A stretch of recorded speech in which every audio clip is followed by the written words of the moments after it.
Boa tarde a todos. Vamos recomeçar os trabalhos então com a palestra que terá como tema Governo e Rede e que terá como debatedores o senhor José Antônio Carlos, especialista em gestão de conhecimento e inovação na Secretaria de Planejamento e Desenvolvimento Regional do Estado de São Paulo. E o senhor Roberto Meis Yaguni, coordenador de inovação em governo da Secretaria do Planejamento e Desenvolvimento Regional do Estado de São Paulo. O senhor Pepe e o senhor Aguni farão uma apresentação em conjunto, com 40 minutos de duração. Fiquem à vontade, por favor.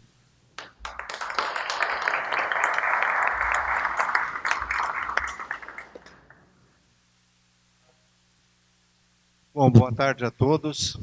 É sempre um prazer estar aqui e eu gostaria de agradecer ao CEPAM e aos organizadores do evento o convite e a oportunidade para conversar com vocês, para falar com vocês sobre essa questão de inovação em governo, governo em rede, etc. A gente acaba sempre citando essa frase de Sócrates, que a gente vem aqui para aprender com vocês, entendeu? Não esperem muito de nós, certo? Porque a gente só coloca temas, mas quem conhece, quem vai pensar sobre o assunto são vocês. Certamente nós vamos aprender com vocês. Por que os governos precisam mudar?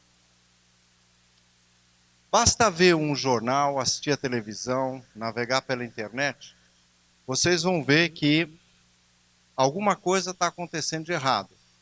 Porque os governos, sejam eles poder executivo, seja o poder legislativo, seja o poder judiciário, seja o governo federal, seja o governo estadual, seja o governo municipal, não está legal. Alguma coisa está acontecendo, porque a gente vê todos os dias notícias, comentários sobre que algo errado está, e esse governo que está aí não consegue atender às demandas da sociedade, seja em prestação de serviço, seja em políticas públicas, seja em resolver questões que a sociedade apresenta e colocando sempre em xeque os canais tradicionais de representação. É uma tempestade que nos ameaça constantemente e cada vez ficando mais forte. Certamente todas essas questões aí que estão sendo colocadas, discutidas, não estão sendo compreendidas e as respostas dadas pelos governos em qualquer instância não têm sido adequadas, gerando, portanto, uma insatisfação do cidadão. Essas questões ficaram mais evidentes, principalmente com as manifestações que ocorreram em maio, junho do ano passado, e até hoje, permanentemente estão acontecendo em todo o país, em qualquer lugar, em qualquer cidade, seja nas regiões metropolitanas, seja em cidades pequenas. E a reação do governo na época, esse jornal é daquela maio, junho do ano passado, a reação na época foi exatamente essa. Atônito, os governos não conseguem entender os atos. Muitos acham que compreenderam, muitos acham que deram respostas, mas a sociedade continua demonstrando que não está sendo compreendida e as respostas não têm sido adequadas. Isso em qualquer área, qualquer situação, seja na educação, seja em mobilidade urbana, seja em saúde, seja na segurança. Em qualquer setor hoje, o governo não consegue entender. E por que ele não consegue entender? E o que fica muito claro isso, tá certo? É que os governos foram estruturados no século passado. A gente funciona exatamente como trabalhava no final do século passado.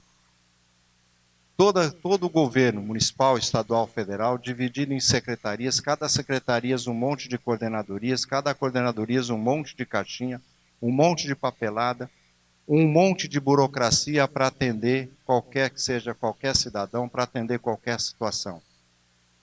Esta estrutura que nós temos, ela foi montada numa época em que os problemas a serem resolvidos eram de natureza simples.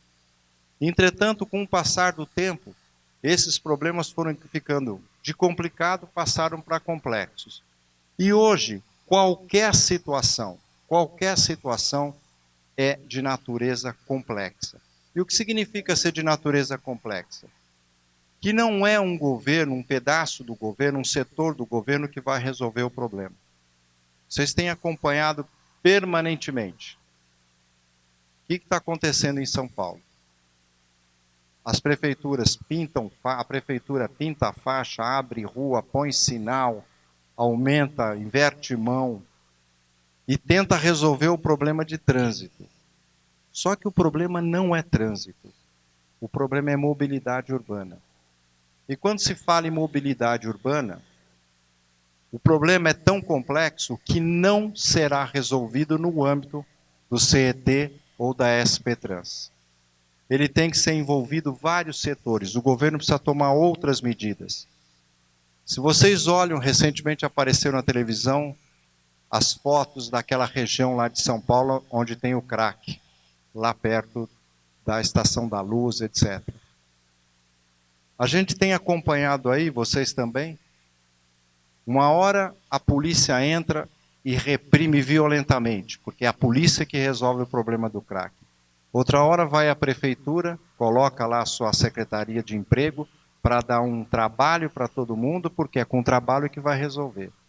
Outra hora vai a saúde e diz que não, agora o problema é da saúde e oferece tratamento, etc, etc. Nenhuma dessas soluções tem gerado os efeitos desejados. Porque um tempo depois, volta tudo de novo. Ou seja, o problema não é de natureza simples e não será resolvido por um único saber ou por uma única área. Quando nas manifestações de maio, junho, os cartazes diziam menos secretarias, menos ministérios, ninguém está questionando que tem que ter 20 ou 30 ou 40 ministérios. O que se quer é um trabalho integrado. O que se quer é que olhe o problema por todos os seus ângulos, que envolva quem está comprometido com aquele problema, a quem ele afeta, e ache uma solução juntas. E não vá alguém lá e pinta uma faixa e acha que resolveu o problema. Então, é essa a mudança que está acontecendo e que os governos, como é que ele reage a essa mudança? Tá certo? Ou seja, simplesmente o governo desconsidera a situação complexa e resolve simples. O problema é saúde, saúde que se vire. O problema é segurança, segurança que se vire. Não é. O problema da educação não se resolve na Secretaria de Educação, nem da saúde só na saúde, e nem o emprego só na Secretaria de Emprego. Os problemas são de natureza muito mais complexas hoje. Só para fazer o exemplo, quer dizer, a gente associa o simples ao jogo da velha. No jogo da velha, o desafio é simples. As jogadas são simples. Você faz uma jogada, você sabe o resultado. Uma ou duas jogadas, você já sabe qual o resultado que vai dar. Portanto, os problemas simples, você pode resolver num único setor, com um único conhecimento. Já no dominó, a incerteza, a imprevisibilidade está presente. Eu não sei as pedras que o outro jogador tem.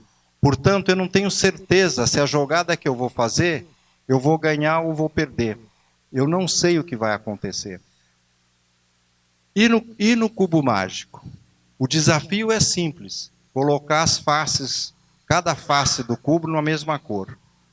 Entretanto, se eu não entender a complexidade dos movimentos, eu não vou conseguir resolver um desafio que aparentemente é simples. Se a gente colocasse o problema do cubo mágico para o governo hoje, como é que o governo resolveria? Eu não tenho dúvida que o governo faria um pregão eletrônico, compraria as tintas de cada uma das cores das faces dos cubos, por um preço muito legal, teria uma economia alta, pintaria cada uma das faces, tá certo? E daria o problema por resolvido. Entretanto, a gente sabe que os governos normalmente só compram pelo menor preço, nem sempre especifica bem o produto que ele quer comprar, e possivelmente, um tempo depois, a tinta ia começar a descolorir, e a gente teria um problema ainda muito maior para resolver, porque nem os movimentos do cubo resolveriam o problema. Então, isso é como o governo resolve um problema de natureza complexa. Como é que é o modelo atual? Como é que os governos trabalham? Continuam trabalhando até hoje? Sem dúvida alguma que nós temos usado, todos nós, todas as esferas, têm usado muito tecnologia, principalmente depois da internet. E a internet surgiu no Brasil em maio de 1995, a internet comercial. A partir desta época, todos os governos, em todos os níveis, implementaram o chamado governo eletrônico, programa de governo eletrônico. Vamos resolver tudo pela internet. Sem dúvida que esse programa teve um sucesso. Se aplicou as tecnologias em cima dos processos tradicionais, sem, no entanto, muitas vezes, rever esses processos, sem integrar esses processos. O problema é do meu setor, então eu uso tecnologia e resolvo o problema do meu setor. Mas o cidadão é único, não é como o governo vê. Eu, da área financeira, vejo o cidadão como quem vai pagar imposto. E só me preocupo com isso. Eu, da educação, vejo a criança só para estudar. Eu, da área do Detran, vejo o cara como motorista. E assim por diante. Eu não enxergo o cidadão completo. Eu enxergo sempre o cidadão segmentado. Portanto, usando tecnologia, sem dúvida alguma a gente teve ganhos. Mas o resultado foi automação. A gente passou a resolver mais rapidamente os problemas. Quem hoje não resolve o seu IPVA de forma muito mais simples? Basta ir no banco, no caixa do banco. Agora em janeiro nós vamos ter que fazer isso, pagar o IPVA.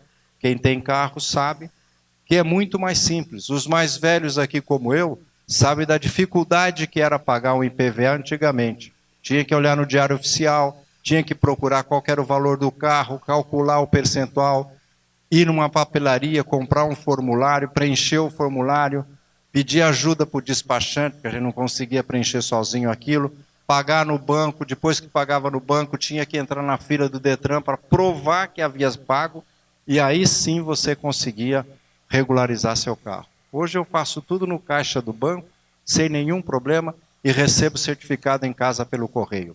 É claro que melhorou. O Brasil ganhou os maiores prêmios internacionais na área de governo eletrônico. Quem no mundo teve ou tem imposto de renda pela internet? O Brasil foi o primeiro a ter. O Brasil deu lição no mundo inteiro com votação eletrônica, com urna eletrônica. Todo mundo acompanhou aqui a eleição do Bush e viu a confusão que foi num país mais desenvolvido. Entretanto, não é suficiente.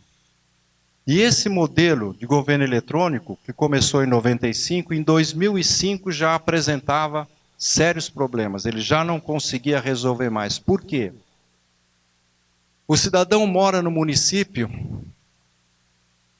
mas quem presta serviço para ele, ou ele tem serviços que envolve a prefeitura, o Estado e o governo federal. Esses governos são integrados? Eles se falam entre si? Ou seja, a gente não conseguiu avançar na penúltima etapa do governo eletrônico, que era a integração.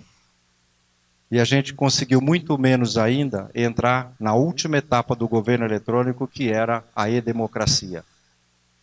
Eu, cidadão, escolho ou decido como vai ser o investimento, ou como o governo vai aplicar o dinheiro que ele recolhe de impostos. Eu participo da elaboração do orçamento.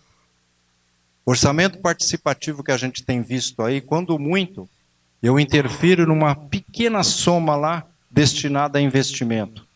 Só isso. Então veja, desde 95 há uma estagnação, porque este modelo é muito tímido para enfrentar a situação que a gente colocou nos slides anteriores. O modelo que nós entendemos como possível, tá certo? É sem dúvida usar as novas tecnologias. A cada dia, agora, está surgindo novas tecnologias aí, que a gente ainda não sabe, nós só vamos saber amanhã. E vamos demorar um tempinho para aprender. Vamos ter que pedir para o nosso filho, para o nosso sobrinho, ou para o filho da vizinha, porque ele entende, a gente não, para compreender essas ferramentas, essas tecnologias que cada dia estão aí, cada dia mais baratas. Mas o que nós temos que fazer com essas novas tecnologias é rever os processos. Não dá mais para ficar seguindo normas, decretos e legislação anteriores. A gente tem que rever tudo isso. Tem que integrar esses processos. Tem que trabalhar em conjunto com todos aqueles envolvidos naquela questão, naquele problema. Por isso, a gente precisa promover o que nós estamos chamando de inovação organizacional. E o que é inovação organizacional? Inovação organizacional é um termo que surgiu no início dos anos 2000. Os países da OCDE, os mais desenvolvidos, eles publicaram em 2003 esse chamado Manual de Oslo, onde eles estavam revendo o conceito de inovação. A gente associa a inovação à inovação tecnológica, a novos produtos, a novas coisas. E este Manual de Oslo, já em 2003, dizia que a inovação organizacional é a utilização de novos métodos nas práticas de negócio, na organização do local do trabalho e nas relações externas. Ou seja, inovação organizacional é você fazer de forma diferente aquilo que você faz todo dia. É questionar o que eu estou fazendo. É rever esse processo de trabalho. Não dá para fazer diferente? Não dá para usar as novas tecnologias que estão aí? Não dá para mudar o meio? Não dá para usar no celular? Por que eu vou pedir para o cidadão vir aqui? Não dá para eu mandar uma mensagem para ele? Não dá para ele preencher em casa? Ou seja, use as novas tecnologias, mas reveja os processos de trabalho. Então, a inovação organizacional, em 2003 surgiu isso, pouco mais de 10 anos. E este manual dos países desenvolvidos recomendavam que ela é fundamental para os governos e chamar a atenção dos governos para introduzirem o conceito de inovação organizacional, principalmente na prestação de serviços ao cidadão. Ou seja, reveja a forma como estão prestando serviço. Utilizem as novas tecnologias. Aí sim você está gerando inovação organizacional. E a inovação é no local de trabalho. Não tenham medo de olhar o que o vizinho está fazendo. Se é boa a experiência, aplique no seu local de trabalho. E aí você também estará inovando. Portanto, a inovação tem que ser no processo de trabalho. E quem é que vai promover a inovação organizacional? Não será o prefeito, nem o governador, nem o presidente da República. Quem vai promover a inovação seremos nós, serão vocês, que estão executando as tarefas reais do dia a dia da administração pública. E o que visa a inovação organizacional? Primeiro, abrir as janelas do setor público para o futuro. Olha para frente, olha o futuro. Porque nós só estamos trabalhando olhando o passado. A lei é do passado, os processos são do passado. Estimular a satisfação no local de trabalho. Se eu não estou feliz no meu local de trabalho, certamente eu não vou promover inovação. Eu vou repetir aquilo que o setor, aquilo que o meu chefe pediu para fazer, não vendo a hora de ir embora e ponto final. Portanto, ser feliz, não tenham medo. A gente tem que ser feliz, tem que estar satisfeito no local de trabalho, para se comprometer com o resultado. E se comprometendo com o resultado, a gente pode inovar. Melhorar o acesso ao conhecimento externo. Se antes a gente saía da faculdade com um conhecimento capaz de resolver os problemas que a gente ia enfrentar, hoje, quando você sai da universidade, você não está preparado para resolver os problemas que você referentes à sua área de atuação. Porque muda muito rapidamente. A educação é contínua. E a gente tem uma vantagem fantástica hoje. Eu não preciso nem sair do meu local de trabalho para me capacitar. Olhem os cursos que tem aí. Eu posso acompanhar curso de qualquer grande universidade, porque eles estão todos disponíveis na internet. Eu não falo inglês, já tem tradução simultânea. Eu não sei ler um texto em árabe ou em japonês, tem tradução na internet.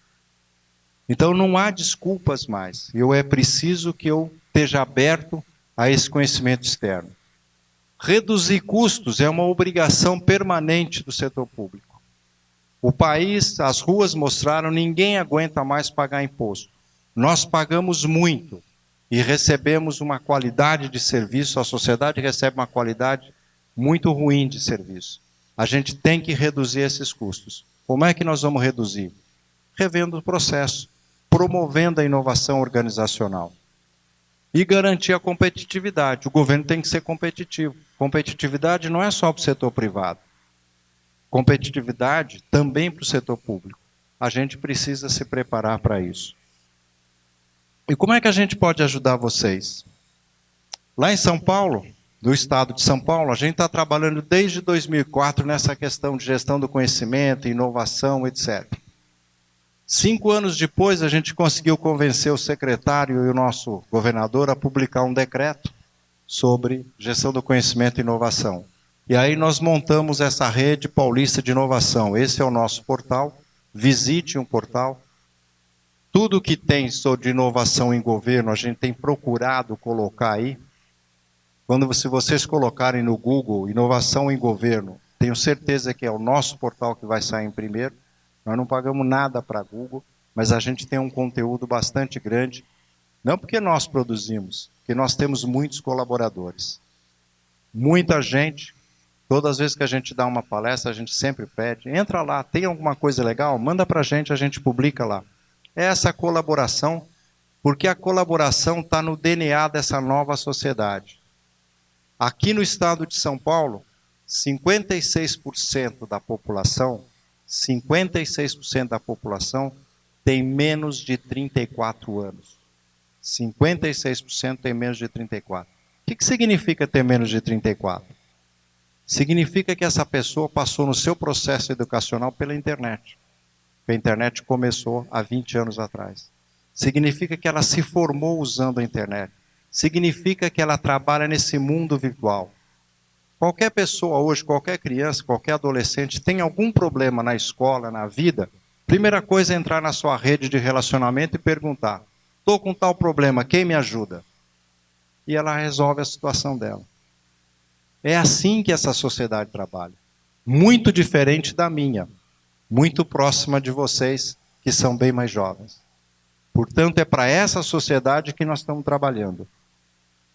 Então nós temos nesse portal aí uma série de blogs, mas que mostram experiências, tutoriais, capacitação, serviços, uso de ferramentas. Como é que eu monto um blog? Alguém tem dificuldade para montar um blog? Provavelmente a maioria daqui não, mas uma outra parte certamente terá. Aí tem como montar um blog. Para que serve um blog? Para que fazer aqueles relatórios intensos que o seu chefe pede? Faz um vídeo de 2, 3 minutos. Pode ter certeza que ele vai assistir. E o resultado será muito melhor.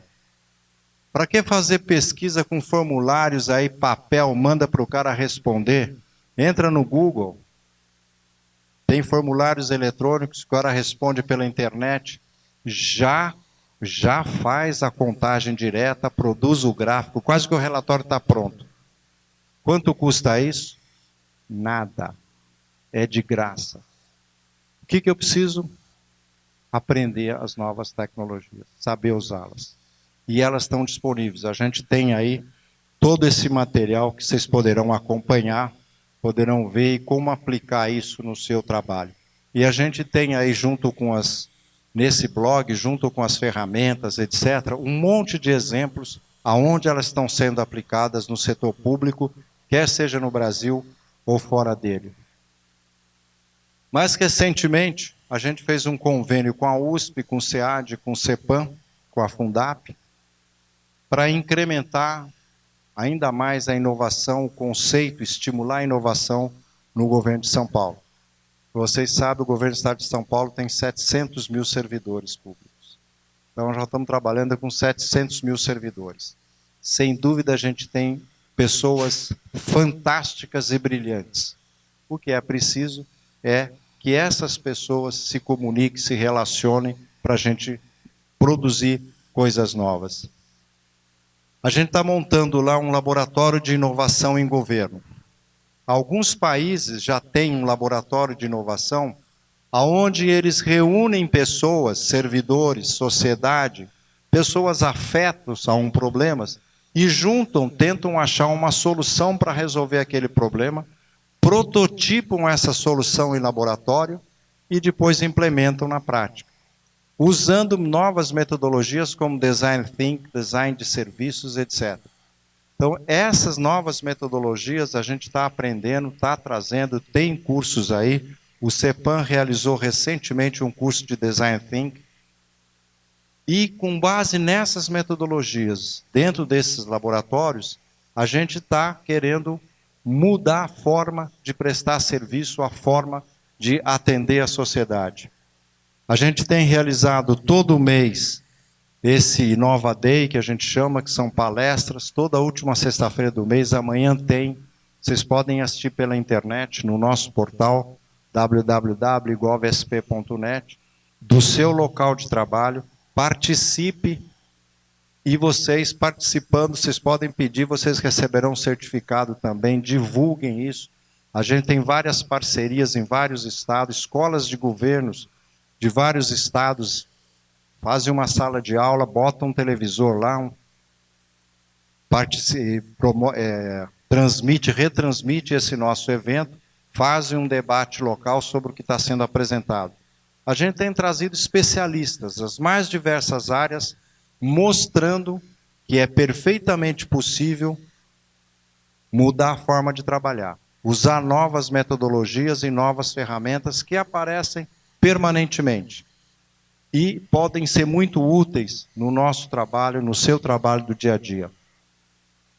E a gente está promovendo também essa realização de serviços sobre Design Thinking, que nós entendemos como uma metodologia mais apropriada para equacionar questões de atendimento.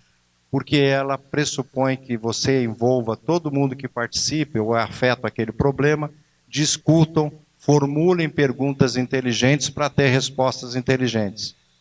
Aí, ou seja, use o conhecimento de pessoas diferentes, porque, como eu te expliquei lá atrás, se o problema é complexo, não é um conhecimento único que vai entender, porque ele tende a simplificá-lo. Vários conhecimentos é que podem abordar aquele problema de várias formas, vários ângulos. E discutindo, a gente chega a uma solução mais apropriada juntos. Então, basicamente, eu só queria dar esse panorama geral. Agora eu vou passar a palavra para o Pepe, que vai mostrar um pouco para vocês, no nosso ver, qual é o grande desafio hoje de vocês, das escolas de governo, frente ao que está acontecendo, a esse quadro que eu mostrei para vocês, da realidade dos governos hoje, no relacionamento e no atendimento das demandas da sociedade.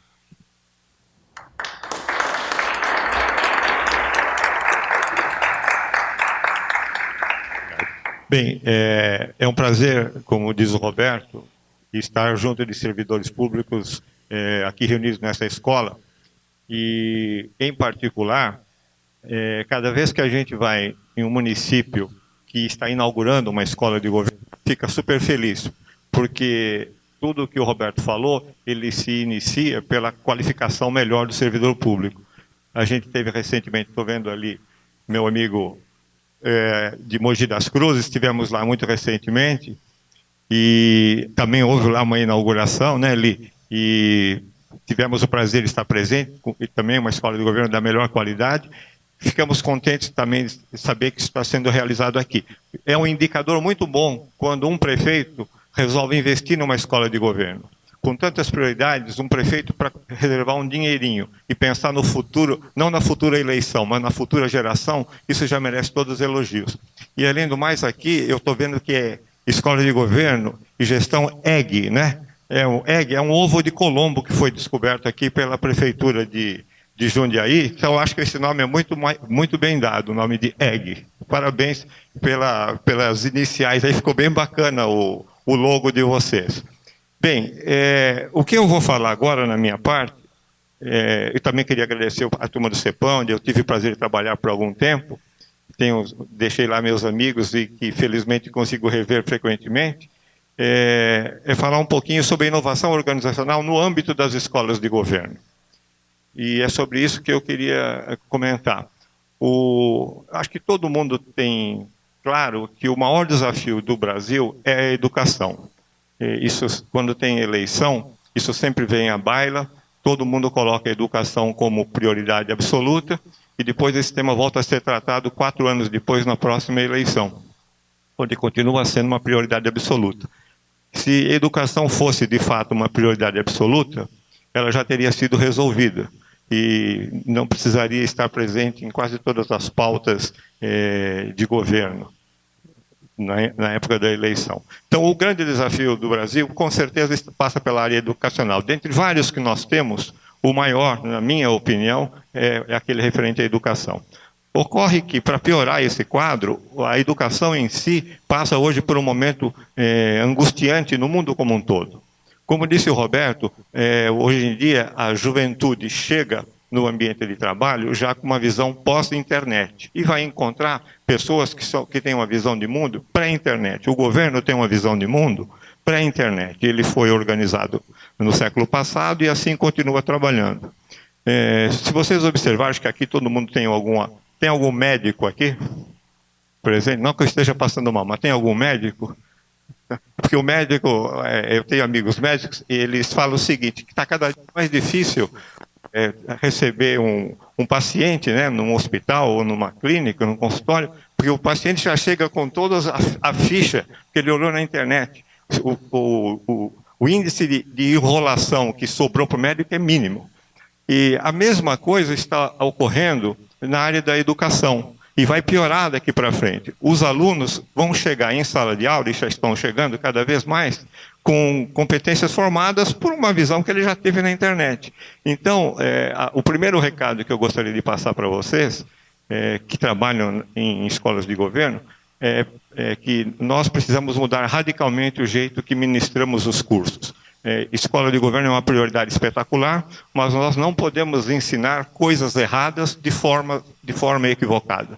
Porque nós estamos ensinando para um servidor público que vai ocupar cargos, que vai resolver problemas complexos, como bem lembrou o Roberto, no século XXI. Então não adianta, é complicado, nós todos aqui, a área de inovação nossa lá, é tudo de cabelo branco. Eu diria que está precisando mudar isso daí. Como nós não estamos dispostos a pintar o cabelo, a nossa ideia é que brevemente uma outra geração com cabelos pretos tome o nosso lugar. E a gente está aproveitando, então, tem muito entrante em governo, e nós como saintes que somos, estamos falando para essa turma nova que tem que vir para o governo com uma nova mentalidade.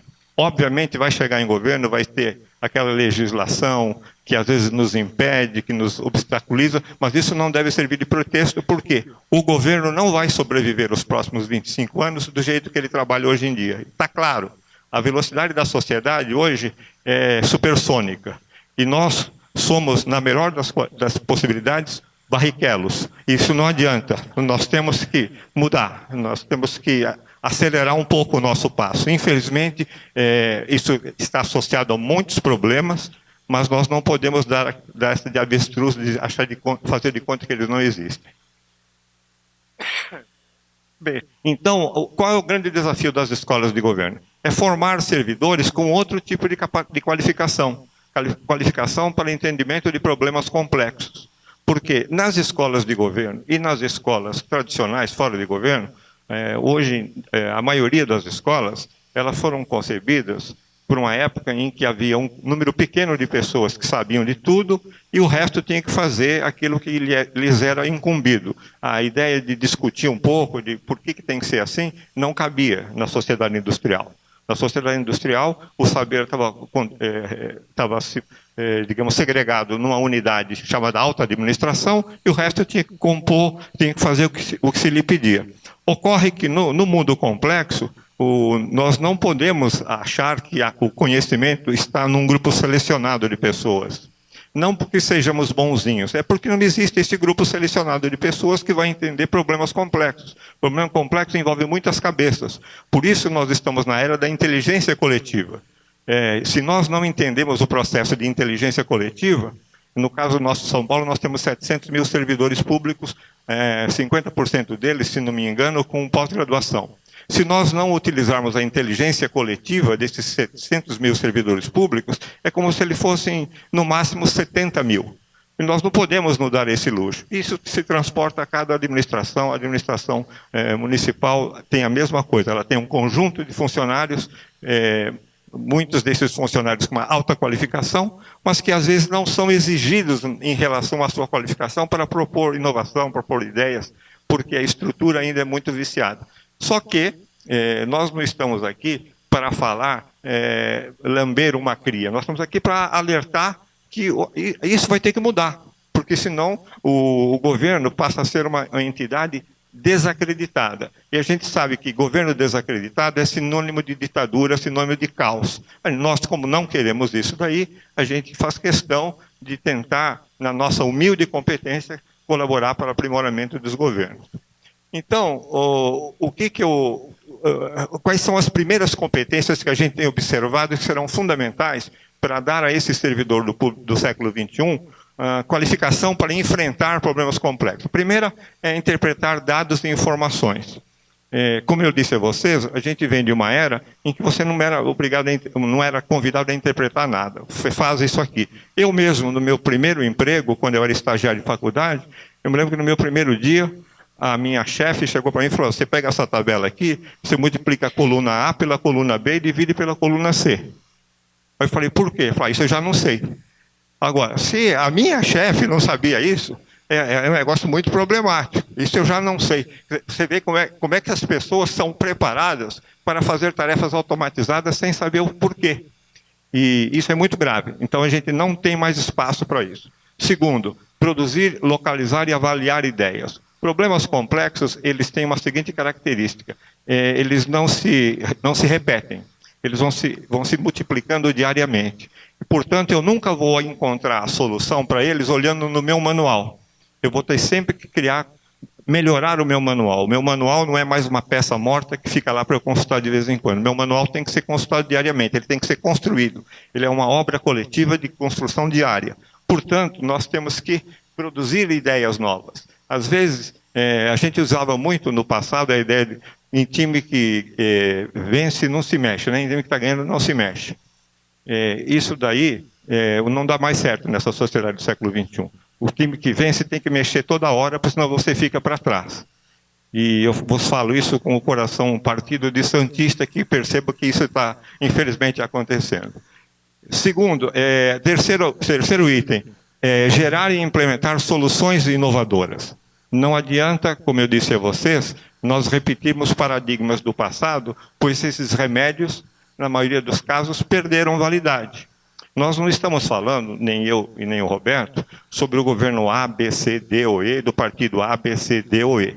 Nós estamos falando dos governos, da administração pública. A administração pública enfrenta hoje quadros que requerem que ela se modifique, que ela se atualize para enfrentar isso de igual para igual. Outra questão é se comunicar com clareza. Normalmente, as pessoas, isso eu observei ao longo dos meus 35 anos de carreira em serviço público, que muitas das falsas divergências existentes sobre um funcionário de um setor A com o setor B, ele vem da impossibilidade da pessoa se comunicar com clareza. Você acaba julgando a pessoa pelo que você acha que ela pensa, e não pelo jeito que ela pensa. Isso é muito ruim. Então nós também devemos ensinar as pessoas, aprender com as pessoas, a ouvi-las, a tentar fazer um esforço de empatia. Se colocar no lugar daquela pessoa e abandonar um pouco o nosso preconceito para ouvir. Senão nós não iremos avançar. E, por último, trabalhar ao lado de profissionais com diversas qualificações. Problemas complexos, como bem disse o Roberto, não são resolvidos por um único saber. Não existe... O médico não vai resolver a questão da saúde se ele não se associar com outras especialidades que vão lhe abrir os horizontes para que ele efetivamente se torne um profissional do futuro.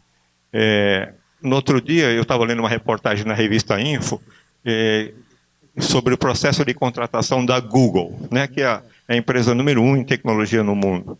E um dos parágrafos que me chamou muita atenção foi que eles dizem o seguinte: nós evitamos contratar especialistas, mesmo para os programadores, porque o especialista tem dificuldade em enxergar o futuro. Então nós queremos pessoas que enxerguem o futuro, porque senão a Google desaparece. Então essa questão eu trago também para o governo. Nós precisamos entender, nós temos que cair fora da armadilha de pensar problemas esquemáticos, que já têm solução. Dessa maneira, a revolução que a gente está enfrentando hoje agora, especificamente na área de qualificação profissional, eu fiz aqui um gráfico bem simples. Muitas pessoas pensam, e essa é a primeira parte do governo eletrônico, que você colocou tecnologia e o problema se soluciona per se. Isso não é correto. Você, obviamente, não pode, hoje em dia, viver sem uma forma adequada. As tecnologias são uma nova forma de auxílio ao professor nas salas de aula. Só que não adianta você pensar somente no eixo da forma. Você tem que pensar também no eixo do conteúdo. O eixo do conteúdo é um eixo que passa simplesmente pelas pessoas. Tanto pelas pessoas que estão lá para aprender, quanto as pessoas que estão lá para educar. Que estão lá para dar aula, né? Esse processo todo ele envolve, apenas para exemplificar para vocês de uma forma bem abreviada, porque é um problema bem complexo, 4 segmentos. Primeiro, é o pior dos mundos. É quando a gente ensina conteúdo que não interessa mais de uma forma modorrenta. Nesses casos, normalmente, existe uma perda de tempo. As pessoas se sentem desmotivadas a qualificar. Eu trabalho em qualificação de governo já há muitos anos e eu percebo que existe ainda um viés muito ruim em governo, que o cara vai fazer, quando ele não serve para nada, manda ele fazer um treinamento. Isso é horroroso, tá? Porque o melhor funcionário é o que mais tem que estar presente nos treinamentos. Não que eu não deva treinar todos, mas aqueles que mais contribuem para a produtividade naquele município, naquele estado, naquela região, ele tem que ser estimulado porque as mudanças estão aí. E, infelizmente, isso não ocorre. Muitas vezes, a gente conversando com alunos, eles próprios não sabem por que estão lá. Eu estou aqui porque ia ser o meu chefe mandou o meu subchefe não podia e apareci eu. Nada contra. A gente tem que capacitar todos, nada contra. Só que é ruim que o chefe e o subchefe não sejam qualificados, porque depois ele não vai nem saber demandar essa pessoa que está lá num escalão mais baixo. Isso é muito triste.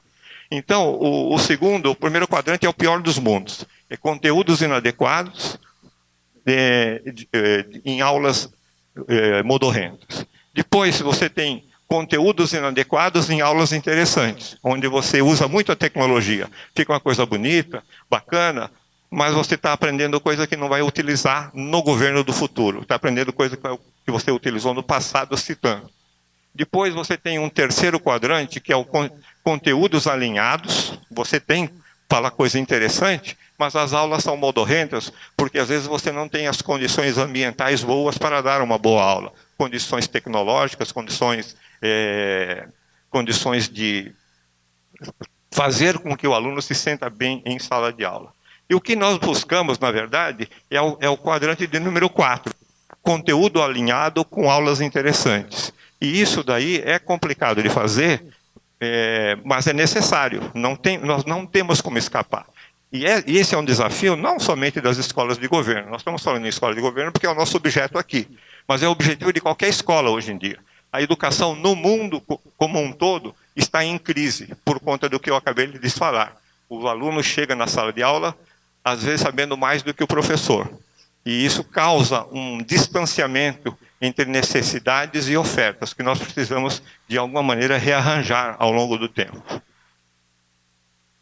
Deixa eu voltar aqui. Quais são, eu vou falar aqui alguns esforços que a gente tem que ter em busca do quarto quadrante. O primeiro e o mais importante é a questão das pessoas. O que vem logo de cara, nós temos que entender que as pessoas que nós queremos no governo do século XXI têm que ter alguns atributos. Eu listei apenas alguns aí: cocriação, colaboração, criatividade, ética, pensamento crítico, capacidade de liderança, capacidade de negociação. Eu listei algumas dessas características. Se eu desconheço isso, eu já estou cometendo o primeiro erro, porque será que a minha grade curricular ensina essas coisas?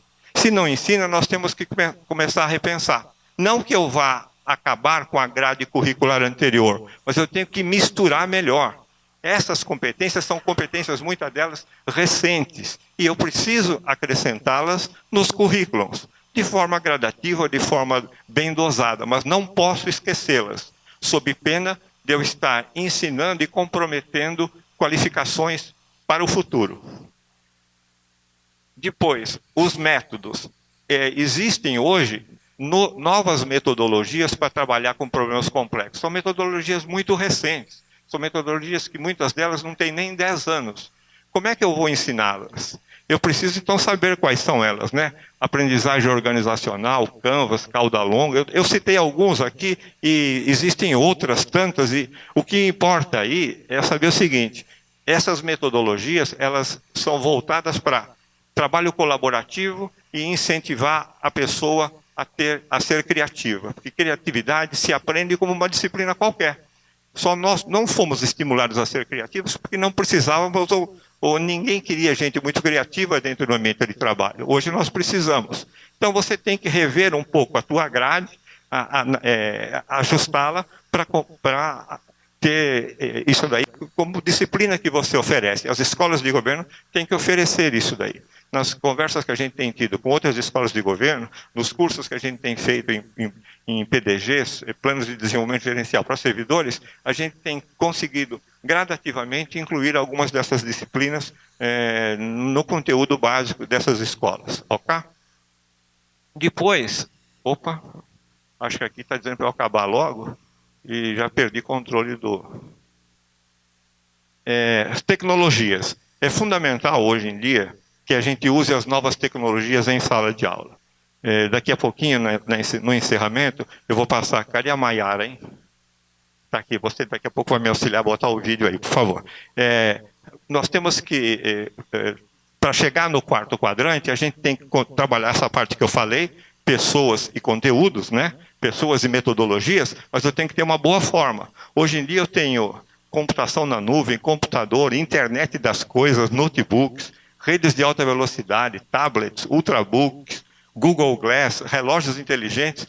Dá a impressão que isso não tem nada a ver com o nosso dia, mas isso tem tudo a ver com o nosso dia. E mais que isso não é tarefa de geninhos, não. Isso é tarefa de qualquer servidor. Portanto, nós temos que também entender e estudar. A internet hoje nos fornece muitos conteúdos gratuitos. A nossa Rede Paulista de Inovação trabalha muito com esses conteúdos, com esses formatos. E vocês têm que entender que é impossível a gente, no século XXI, dar aula como nós dávamos no século XI, das primeiras universidades. Não dá para fazer mais isso. Da mesma maneira que o médico fica chateado ou fica inseguro quando um paciente chega sabendo mais, os alunos cada dia mais vão ter. Eles vão chegar na sala de aula e falar assim: onde é que está o meu tablet? Aí você fala: não tem tablet aqui. E não nos enganemos que é problema de custo, porque as tecnologias estão cada dia mais baratas. O que nós temos que realmente é repensar o modo de ensinar servidores públicos.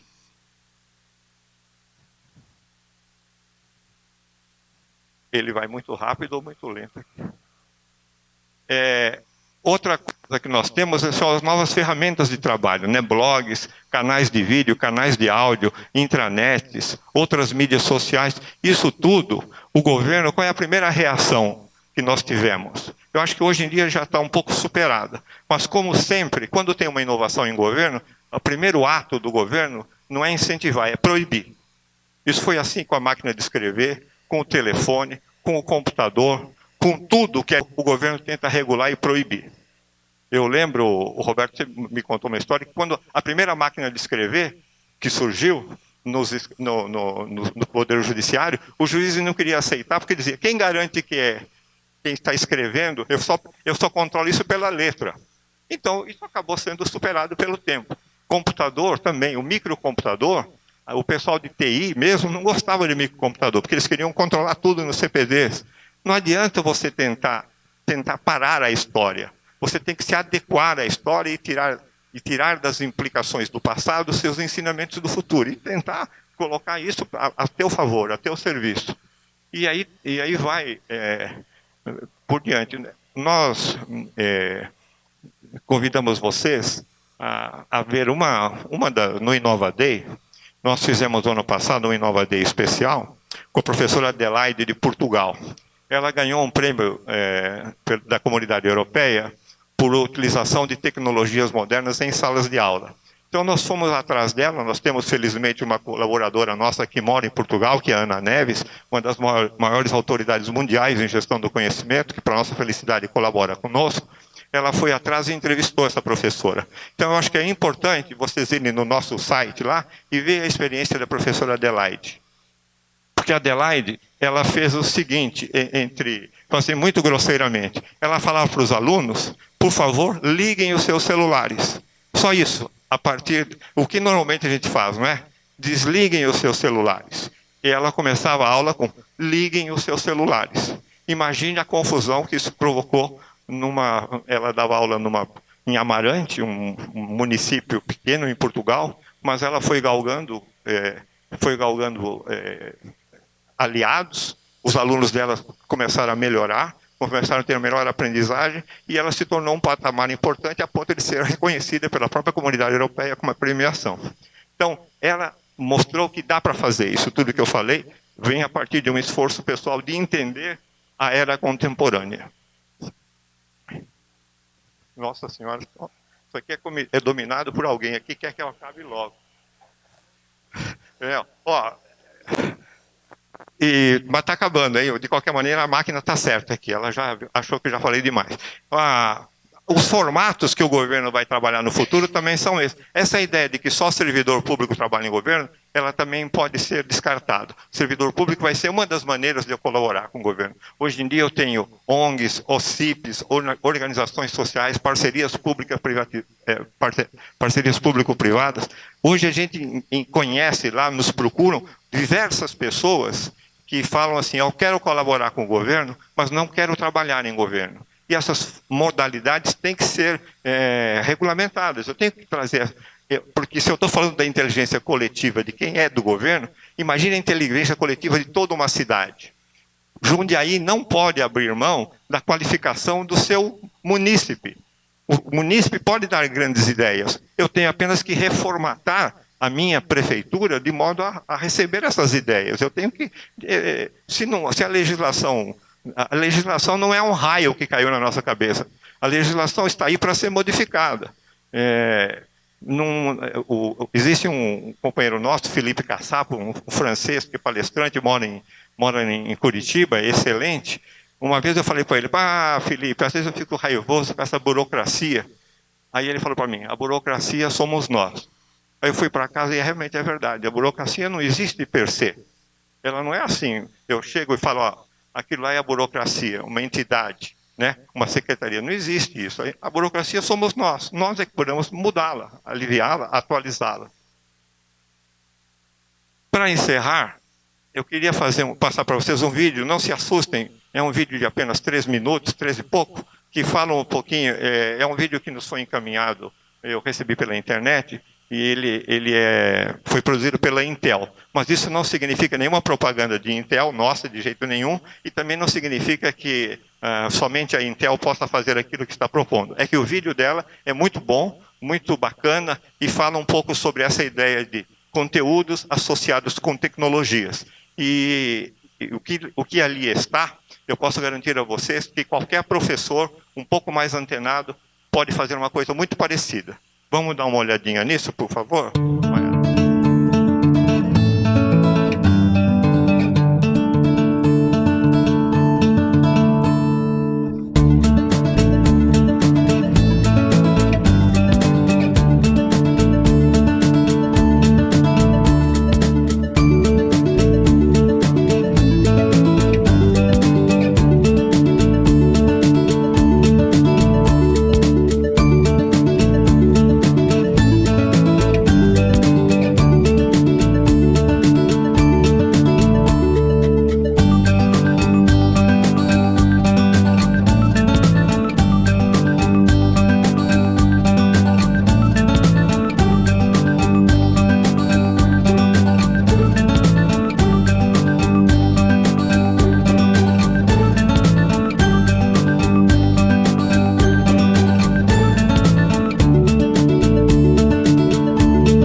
mostrar a vocês, quando eu recebi esse vídeo, uma impressora 3D, que foi utilizada aí para montar a ponte, ela custava alguma coisa em torno de 25 mil dólares.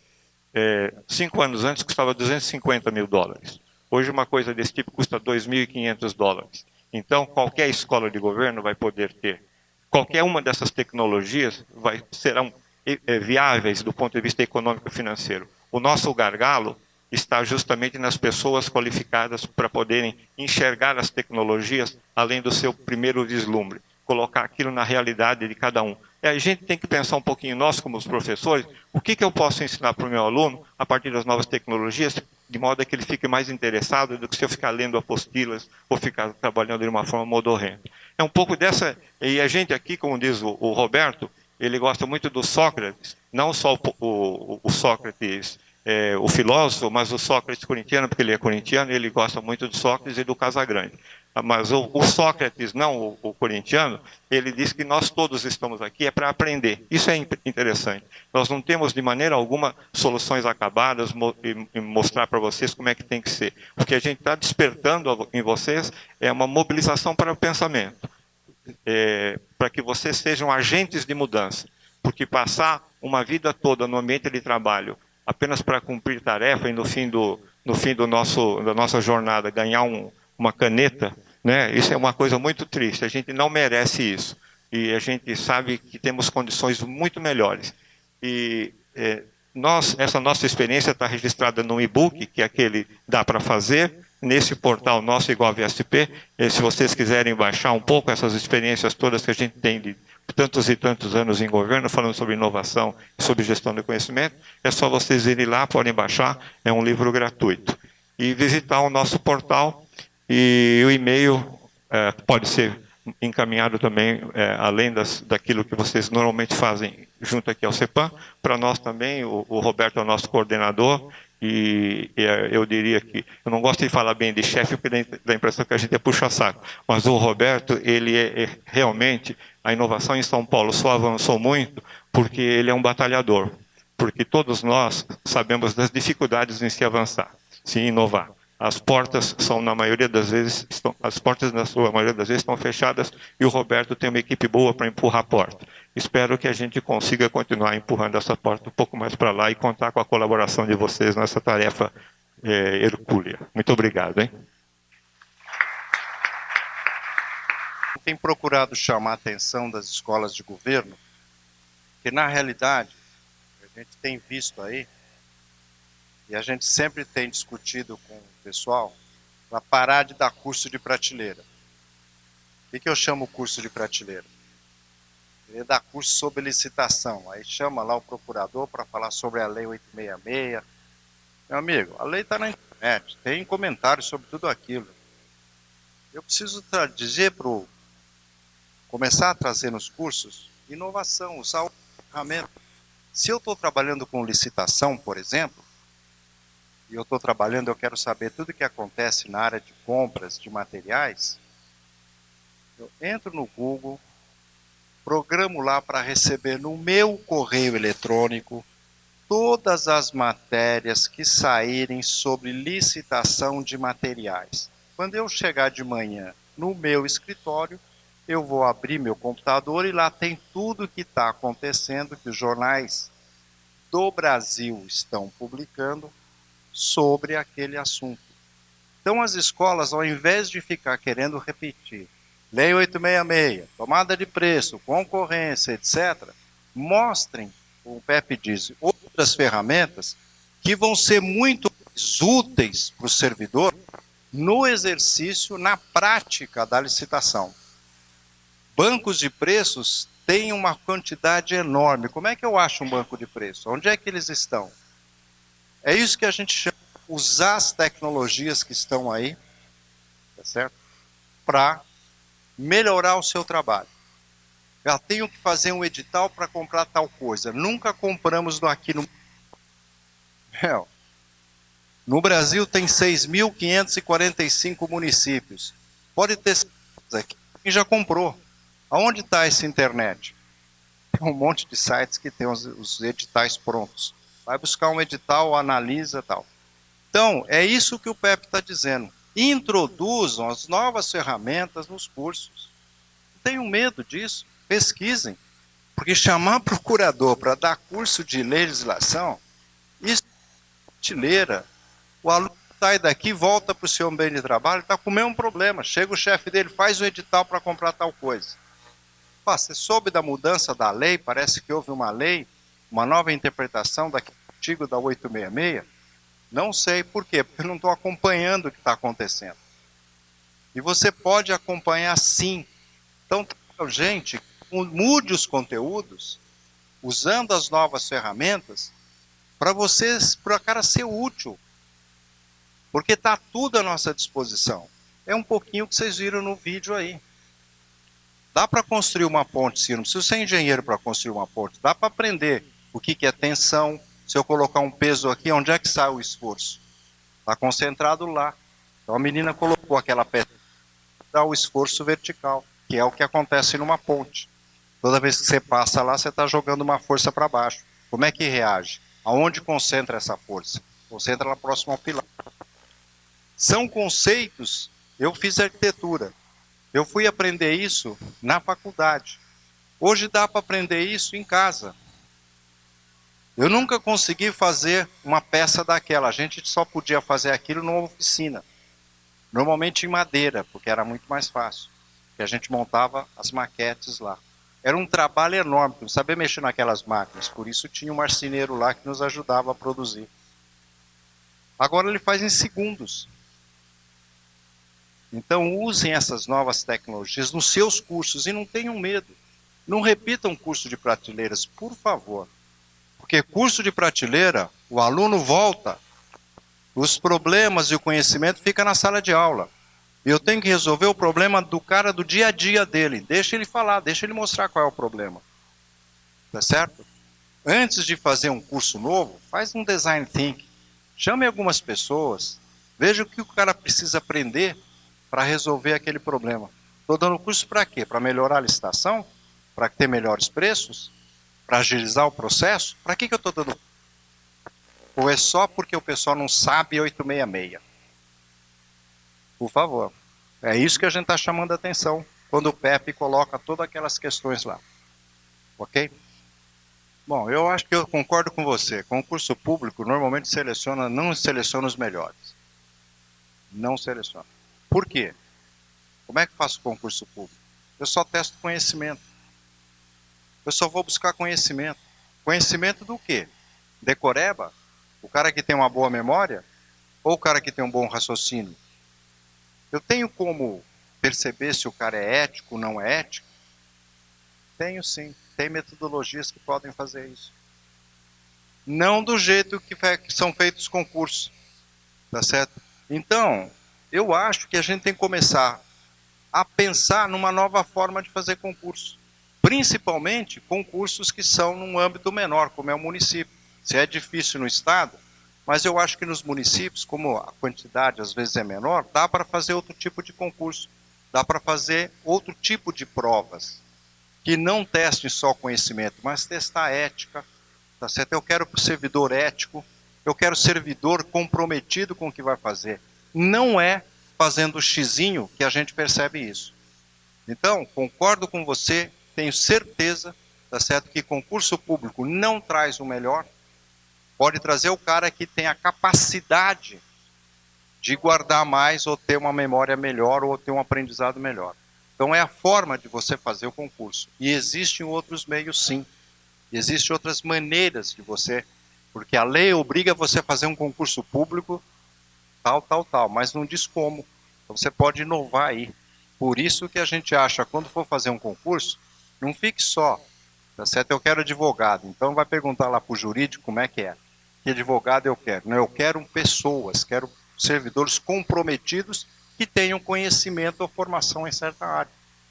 Mas hoje, conhecimento e formação, você pode me perguntar sobre qualquer lei aqui.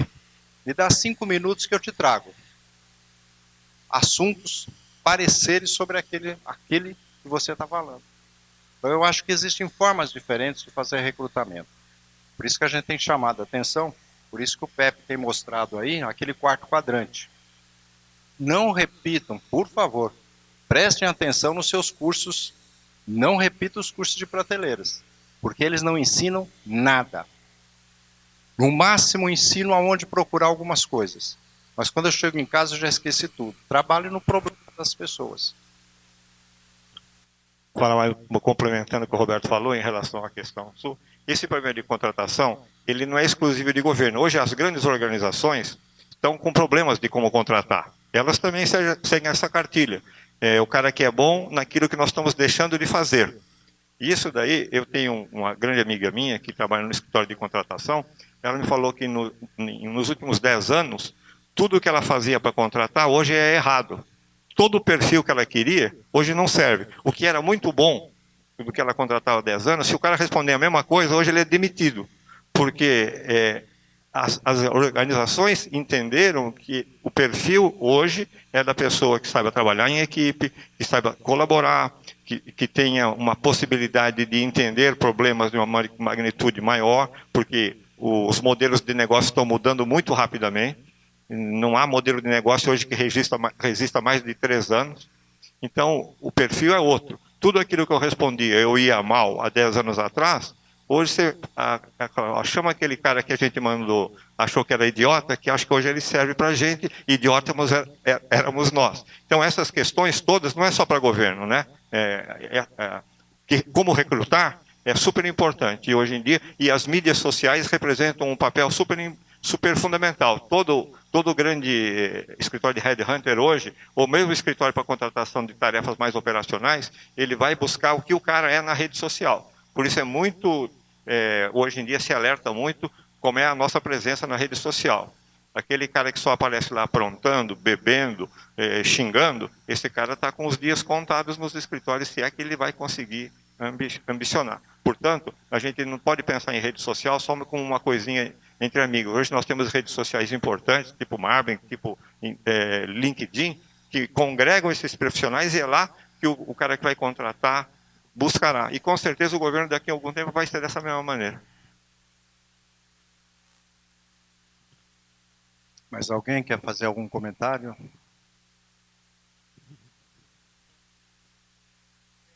Por isso que a gente tem chamado a atenção que cada vez mais os problemas que a gente enfrenta são de natureza complexa, que um pouco é o que você está falando. A nossa tendência é resolver, apresentar soluções, e às vezes mais simples para resolver problemas de certa complexidade, como eu citei do crack, por exemplo. Na realidade, a metodologia, o método que a gente está propondo é reunir, sempre que eu for resolver um problema, reunir todos aqueles a que o problema afeta, os envolvidos. O governo tem que aprender a trabalhar com a sociedade. Nós não aprendemos a trabalhar ainda. Você vê que cada vez que eu vou resolver um problema, eu tenho especialistas no governo que dizem a sociedade quer assim.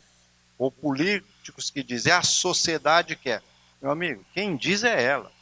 Portanto, eu tenho que usar essas metodologias como design thinking, ouvir mais, trazer juntos, porque cada um vai colocar pontos diferentes. Às vezes a solução que eu tenho é boa para um lugar e é péssima para outro. Como é que eu descubro isso? Se não testaram, se não ouvir, se não falar. Tem uma historinha aí que o pessoal de Corpo de Bombeiros, o pessoal que faz, enfim, atende resgate, etc., a gente estava discutindo um tempos atrás, e eles estavam me dizendo que eles estão registrando todas as ocorrências que eles fazem. Registram as ocorrências. E aí um comandante disse, eu quero começar uma vez por mês, cada batalhão meu dos bombeiros vai resolver um problema. Pega, marca um dia, uma hora, senta numa sala, leem todos os problemas, vê qual é o mais recorrente e resolvam. Começaram a fazer isso. Aí começaram a usar outras metodologias. Começaram a perceber que a solução não está lá. Como é que eu vou só contar um caso que eles resolveram, que era numa rua aqui numa cidade do interior, que tinha muito acidente. Toda hora chamava para eles correr um acidente de moto lá. Pô, não é possível. Aí, numa dessas reuniões mensais, vamos ver como é que resolve isso. 1000 ideias, etc. Aí um soldado lá disse, e se a gente fosse lá no local? e conversar com as pessoas lá. Porque eles já tinham conversado com os motoqueiros. O cara vinha, derrapava e caía. Vinha, derrapava e caía. Vamos lá ver. Passaram um dia observando o que acontecia lá. Qual era a razão do problema? Era uma esquina, tinha uma casa de material de construção, o caminhão que entregava areia todo dia, entrava pela rua principal e descarregava areia. Então ficava areia. Vinha o vento, que era um corredor de vento, e jogava areia na pista. As motos vinham e caíam. Qual foi a solução? Acertar com o dono do armazém de material de construção, mudar a entrada da areia, do caminhão de areia. Como é que eu vou descobrir isso? No batalhão de bombeiros, olhando o BO. Tá certo? Nós do governo temos a mania de resolver os problemas no nosso ambiente, seguindo os decretos, as leis, as ideias brilhantes de alguém. Envolva todo mundo. Vá perguntar, ouça. As grandes inovações na indústria dizem que nasce no chão da fábrica. Por que nasce no chão da fábrica? Porque são as pessoas que estão produzindo, que estão mexendo no dia a dia. Se a gente mora numa cidade, quem é que conhece os problemas da cidade? É os moradores. Se eu vou resolver o problema de um bairro, quem que conhece? Vocês devem ter visto aí, a cidade de São Paulo está revoltada com a prefeitura porque está implantando o corredor de bicicleta lá, em tudo quanto é rua. Não é o fato de implantar o corredor, é o fato de não conversar com os moradores. Nova York fez o mesmo projeto que São Paulo está fazendo há alguns anos atrás, implantou 500 quilômetros de ciclovia. Levaram 2 anos só para definir o traçado. Porque eles iam bairro por bairro e diziam, reunir a população, diziam, podemos passar a ciclovia aqui? Aí, certamente, não dá para passar aqui, porque aqui é uma escola, aqui tem gente e tal, papapá, passa ali. Ou seja, se eu não conversar com os envolvidos no problema, pode ter certeza que a solução que eu encontrar, ela pode ser eficaz no primeiro momento, mas depois ela perde a validade. E o problema que vai voltar para nós vai ser muito mais complexo. Okay? Então é por isso que a gente insiste em que as escolas de governos devem ensinar essas metodologias. Como é que eu abordo um problema? E veja que não tem nada de especialista aí. A solução às vezes sai de pessoas que têm a capacidade de observação. E capacidade de observação não depende de conhecimento. Tá certo? Às vezes o cara saca coisa muito simples. Vou contar uma outra história para vocês. Uma fábrica que vendia pasta de dente. Eles tinham um problema danado de ter muitas caixinhas vazias no processo todo automatizado. Aí o departamento de engenharia estudou um método, achou que resolveu e mandaram implantar nas fábricas. Aí, uma unidade delas não tinha mais nenhum desses problemas. Aí os engenheiros disseram, tá vendo? A nossa ideia é sensacional. Por isso que a gente estudou, chamamos especialistas e desenvolvemos. Vamos lá ver.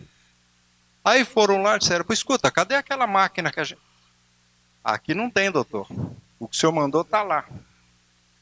Mas como é que vocês fazem? É simples, doutor.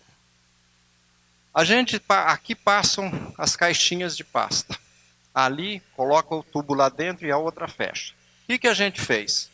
Depois desse processo, antes de encaixar, botar as caixinhas num pacote maior, a gente pegou aquele ventilador lá atrás, que era um tremendo ventilador, e botamos aqui. As caixinhas vazias caíam.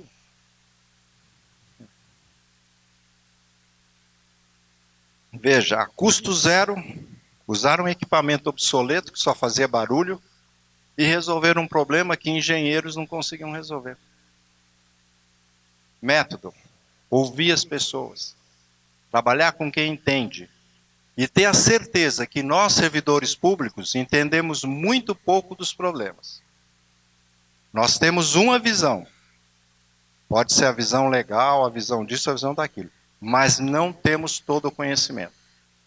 E se a gente conseguir transmitir para os servidores que eles procurem esse conhecimento fora, usando técnicas, ferramentas, metodologias, com certeza as soluções serão melhores. É um pouco isso que a gente tem chamado a atenção das escolas de governo. Pouco isso que a gente tem dito, olha, o que o Pepe mostrou aquele filme lá, é claro que eu não vou comprar, tenho dificuldade para comprar uma impressora 3D? Tenho, claro.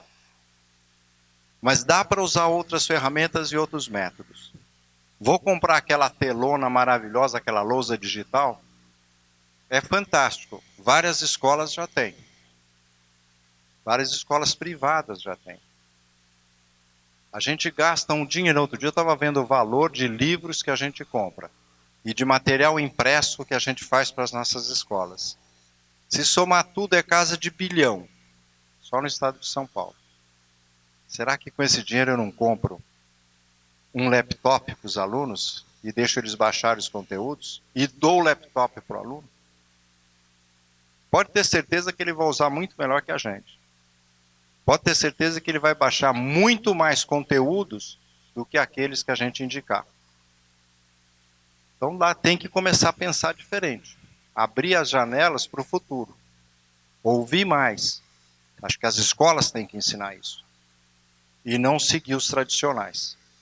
Conteúdos tradicionais que normalmente a gente tem visto. Mais alguém? Bom, agradecemos aqui a paciência de nos ouvir, a participação, e espero que a gente tenha colocado algumas sementes aí, provocado um pouco, desculpe, mas a gente gosta mesmo de provocar, para que vocês possam realizar um bom trabalho. Boa tarde, muito obrigado.